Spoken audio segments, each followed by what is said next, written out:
Welcome to From Betrayal to Breakthrough. I'm Dr. Debbie Silber, and today's guest is Dr. Danny Brassell, a sought-after speaker, trainer, and coach known as the Jim Carrey with a PhD. Dr. Danny Brassell has spoken to over 3,500 audiences worldwide and authored 16 books, including his latest, Leadership Begins with Motivation. He is the co-founder of thereadinghabit.com, the world's top reading engagement program. So we're taking a bit of a different turn today with my next guest, Dr. Danny Brassell. You know how I always talk about different ways to heal. Well, Dr. Danny is going to be sharing how powerful reading can be in our healing process. I'm guessing you're going to be inspired to read more often when we're done. Here we go.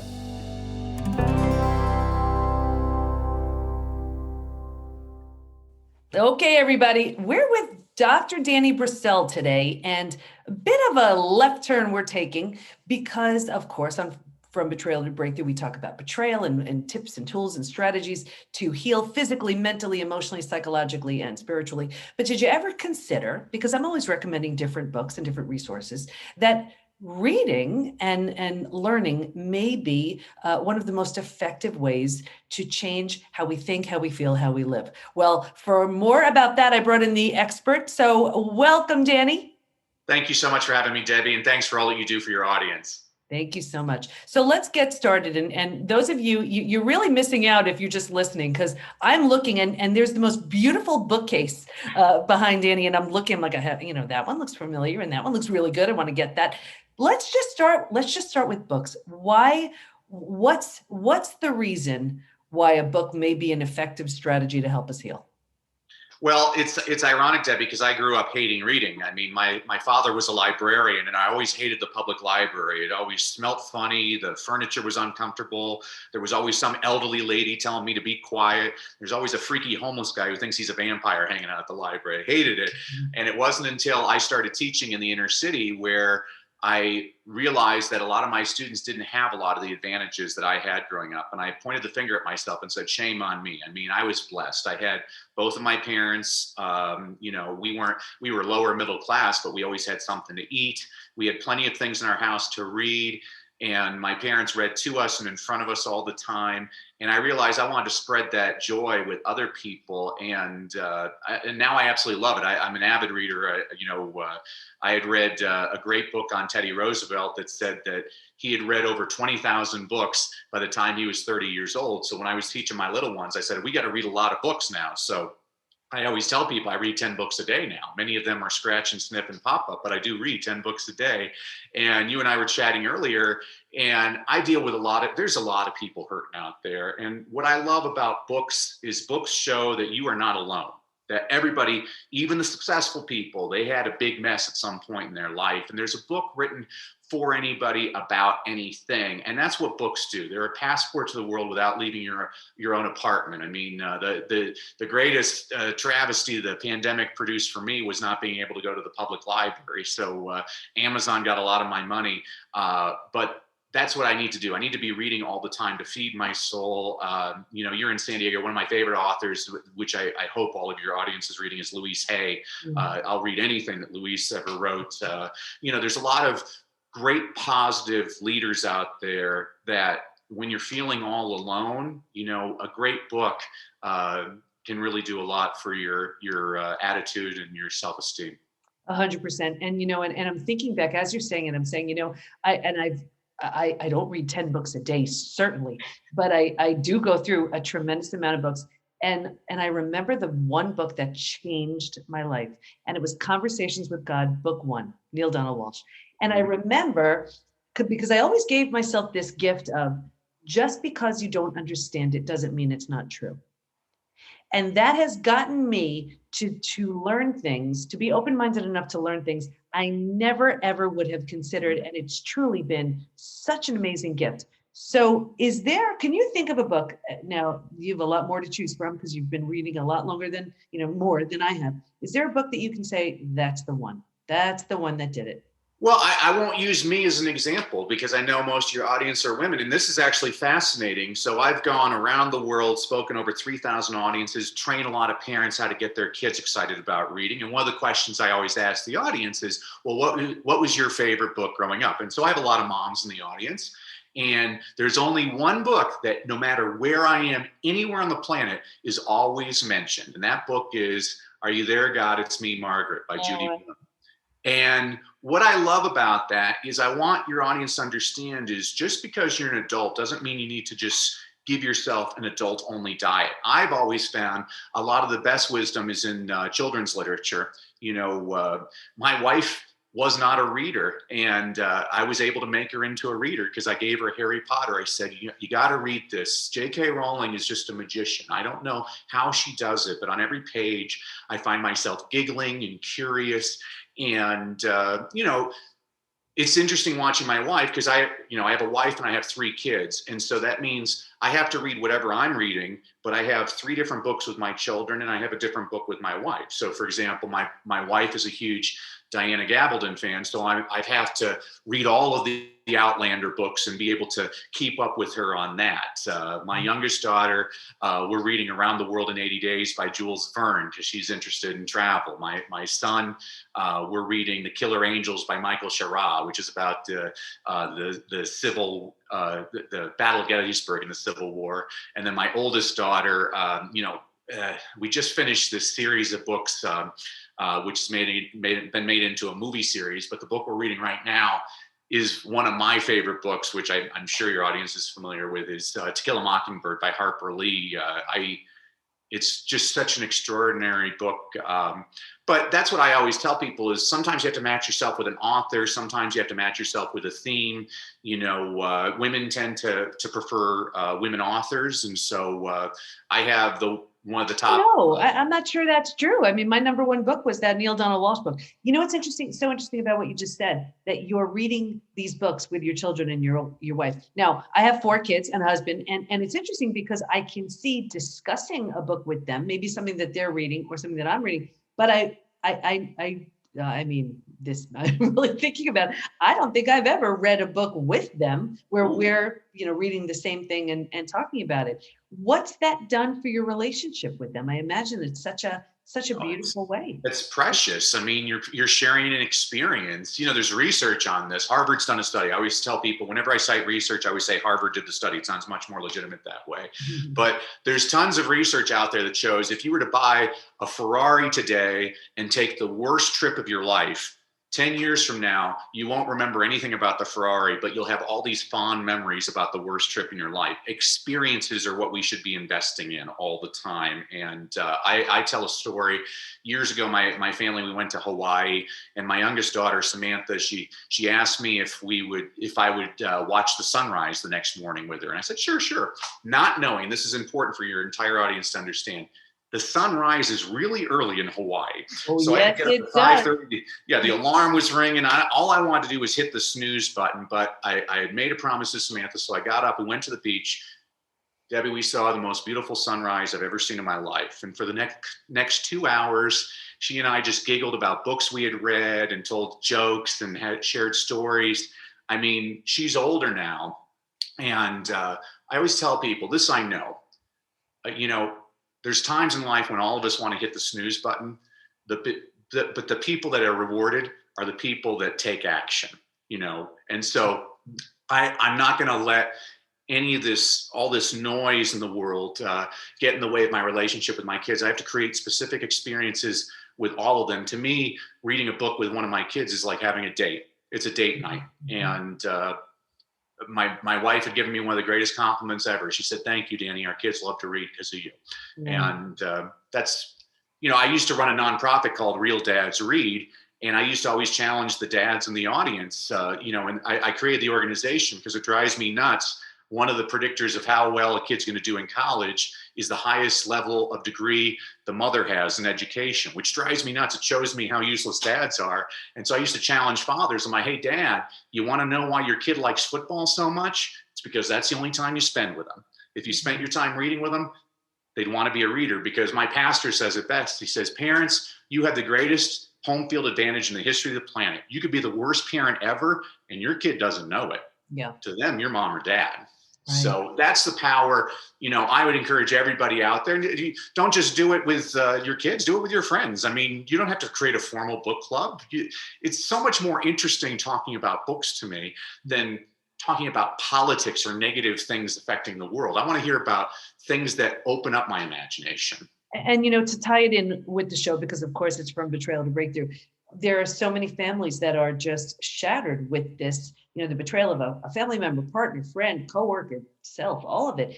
And in trying to piece together a new life, or just, you know, a new life with that person, a new life just on their own, whatever it is, the kids, I see the kids so impacted by this. And I'm thinking, what a beautiful way to maintain that relationship. It's almost like your world has just been shattered, but here's a constant that you can count on.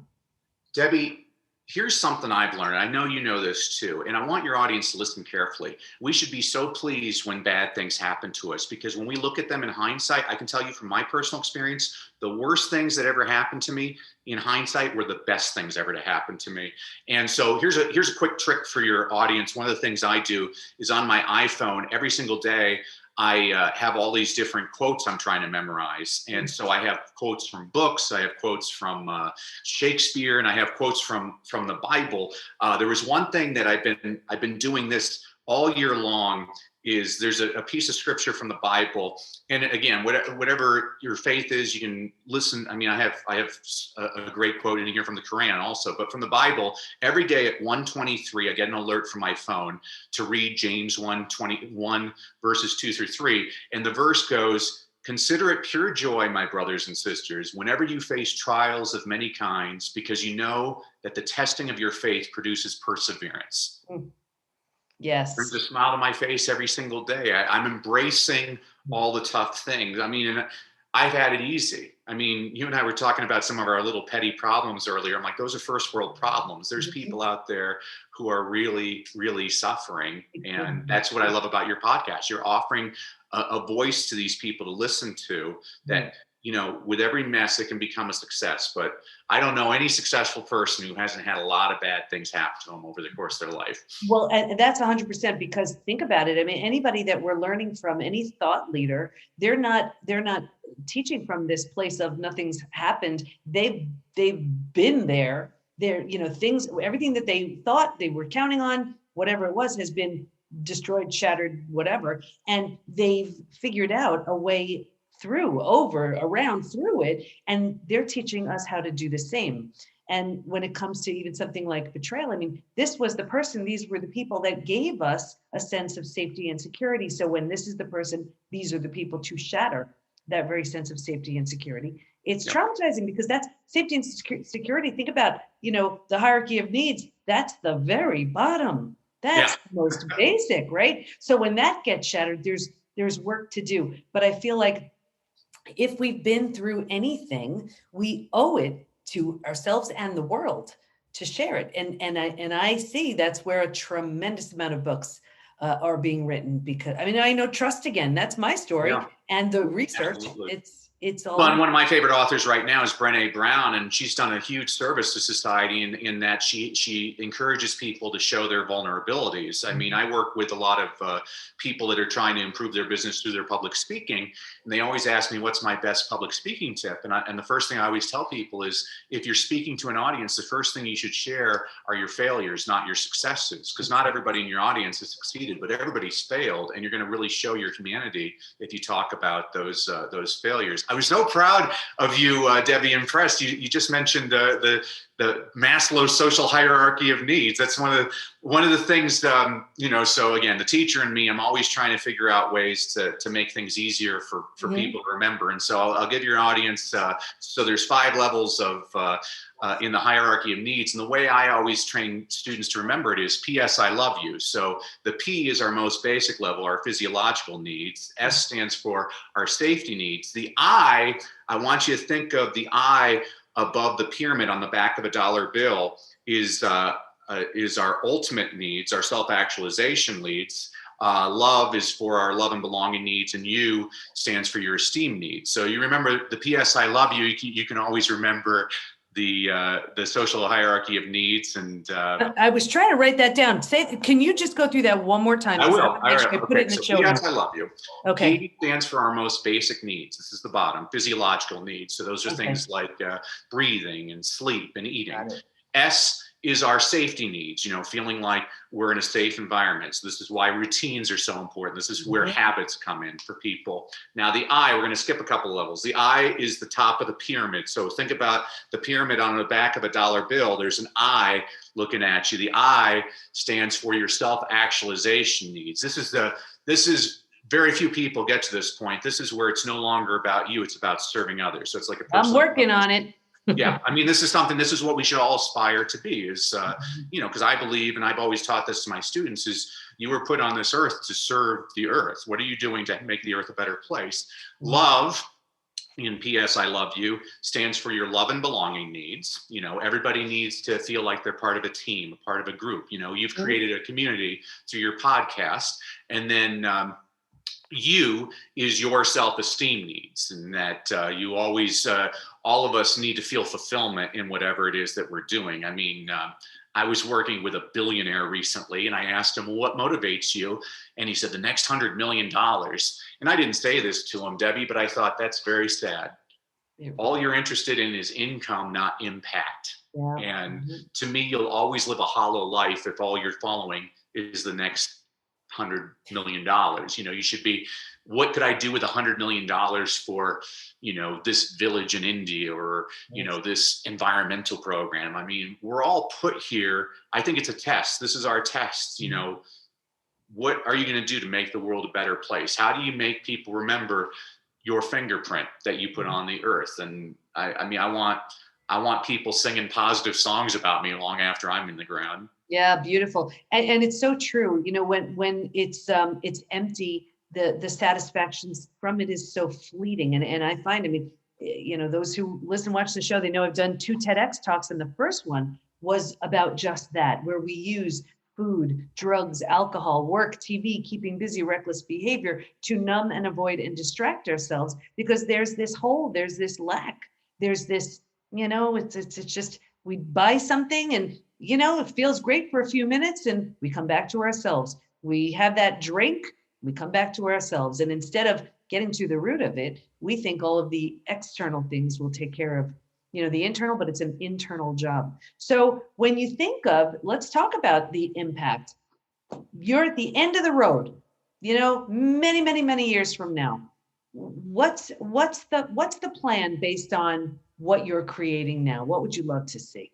So I have the top reading engagement program in the world. And one of my goals is that one of the kids that went through my reading program wins the Nobel Peace Prize. I'm aiming high. I want, Andrew Carnegie, when he passed away, was the richest man on the earth.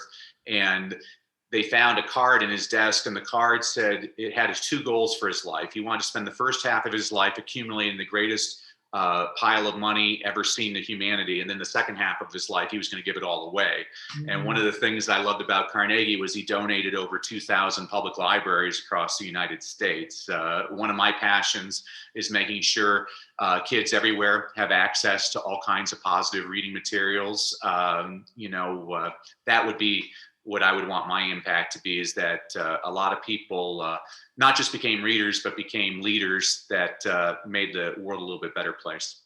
And you see, I want everybody to get a sense of, when you have a mission that big, it pulls you.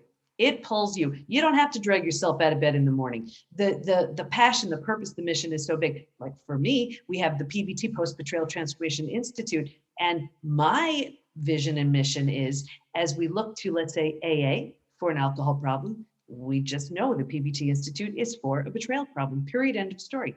And you go in there and you take care of what you need to, get your job done, learn how to trust again, feel safe again, love again. And you can see how, because I know with me, and I'm sure it's the same with you, I don't have to drag myself to do that. It's pulling me. And it sounds like that's what's pulling you too. So as we wrap this up, what do you want to make sure everyone knows? Well, first of all, as a thank you to listening, I want to provide a couple of freebies to everybody. So if everybody goes to freereadingtraining.com, again, freereadingtraining.com, I'm going to give everybody a complimentary copy of my ebook, Read, Lead, and Succeed. This is a book, I wrote it for a school principal who didn't know how to engage his faculty. So I said, okay, I'll write you a book. And so every week I give you a concept, an inspirational quote, an inspirational story, a book recommendation on a book you should read, but you're probably too lazy because you're an adult. So I also give you a children's picture book recommendation that demonstrates the same concept. I'm so proud that now I see corporate meetings where the president is starting off the meeting with a children's picture book. They're quick to read and they actually have really good moral statements in those books. And then I'm also going to give everybody a couple of digital trainings of my passion is I train parents around the world how to get their kids excited about reading, because the more excited we get kids to read, the more likely they are to read, and the more they read, the better they get. I think schools do an adequate job of teaching kids how to read, but the question I always ask people is, what good is it teaching a kid how to read if they never want to read? I teach kids why to read, because I've never had to tell a kid, go watch TV. I've never had to tell a kid, go play a video game. And I never want to have to tell a kid, go read a book. I want them to choose to do it on their own because they love it. And the reason they're going to love it is it starts with us. As adults, as parents, as teachers, we have to show that passion to our kids. And so, especially for your audience, we talked about this before, Debbie. I've had a lot of bad things happen in my life. And again, I actually always look at those positives. I shared with you earlier, I stuttered as a child, and I was able to inspire a little boy who was missing a limb. He thought there was all kinds of restrictions on him in life. I'm like, isn't it interesting that the boy that people said was stupid and couldn't talk now gets paid exorbitant amounts of money to go around the world getting paid to speak? Mm-hmm. When I was in 8th grade, I was hit by a drunk driver. I was declared dead on arrival, and they said I'd never play sports again. Well, what happened? Well, while I wasn't playing sports, I started acting and found out I love speaking. And then I eventually became an all-state football player. I applied to Yale. That was what I wanted to do, and I got rejected. And I wound up going to American University for my undergrad. It turned out to be the greatest thing that ever happened to me.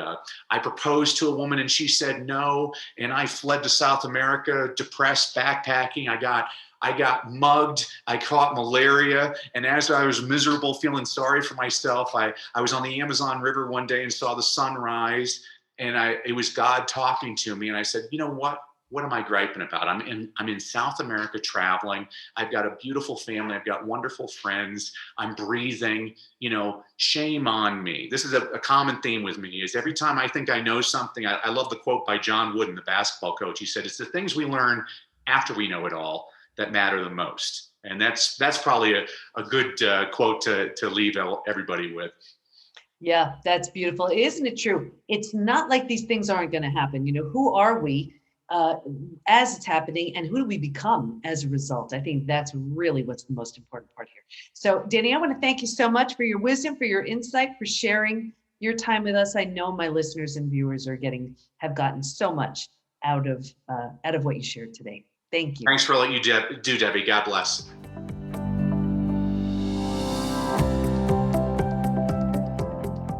So, according to Dr. Danny, when we read, we lead and succeed. Stay in touch with him by going to freereadingtraining.com, and we'll have all of his information in the show notes at thepbtinstitute.com/podcast. Here's my biggest takeaway: a new way to look at Maslow's hierarchy of needs with the acronym PS, I love you. P, our physiological needs. S, safety and security. I, as in self-actualization, which is at the top of the pyramid. L, love and belonging. U, your self-esteem needs. See, you just learned something new, and I did too. Now, keep the learning going by learning how to move through your betrayal. And for that, speaking of books, my book Trust Again will help. It literally walks you through the 5 stages from betrayal to breakthrough and so much more. You can find it at thepbtinstitute.com/Trust Again, along with all kinds of goodies. Want to dive in even deeper? Then check out the PBT Institute membership community. Imagine everything you'd ever need to become your physical, mental, emotional best. Community, support, certified coaches and practitioners you can schedule time with. Daily classes on all kinds of interesting topics. Curated experts teaching advanced strategies in the areas of health and mindset, spirituality, personal development. Imagine the most friendly, welcoming, and supportive place to become your best, and it's all online. Nothing like this exists, and I am so excited to welcome you. Go to thepbtinstitute.com/join to learn more. Thanks for listening. Can't wait to be with you next time, and here's to your breakthrough.